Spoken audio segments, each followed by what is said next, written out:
Australia's batsmen have answered their critics, with Michael Clarke and Steve Smith putting on an unbeaten stand of 174 to boost the tourists to 3 for 303 at stumps on day one of the third Ashes Test. Clarke notched Australia's first century of the series to lead his side to a commanding position, but the day was still marred by another DRS howler. The first test played at the revamped Old Trafford, and there was a change of luck straight away for the Aussies, with Michael Clarke giving his troops the chance to bat. Sharp, bit straight from Broad. Shane Watson and Chris Rogers regaining some much-needed momentum for the Aussies. Rogers, in particular, ruthless on anything over-pitched. Good shot. Firm shot down the ground. The left-hander taking Jimmy Anderson for not one, not two, but 3 boundaries in 1 over. That's the way to recover. That's his 50. Watson took a back seat, but the end result was the same. Edged, straight to Cook, gone. Bresnan's the man for England. And Shane Watson's got in and got out again. And unfortunately, another constant in the series would continue in the form of a DRS howler.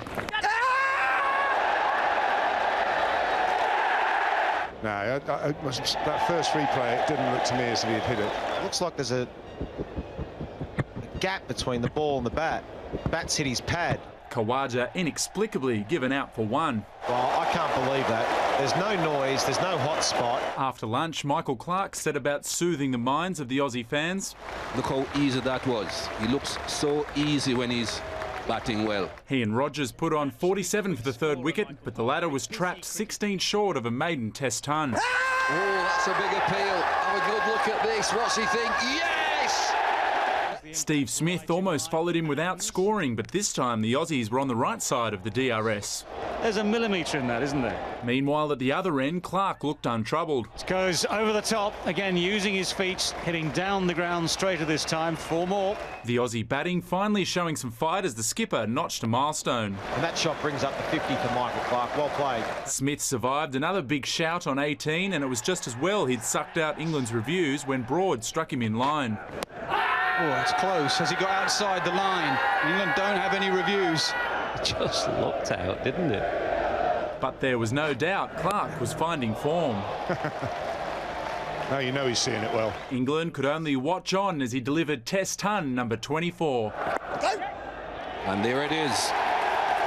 Steve Smith was quickly off his mark to make sure that the single was had. A century for Michael Clarke.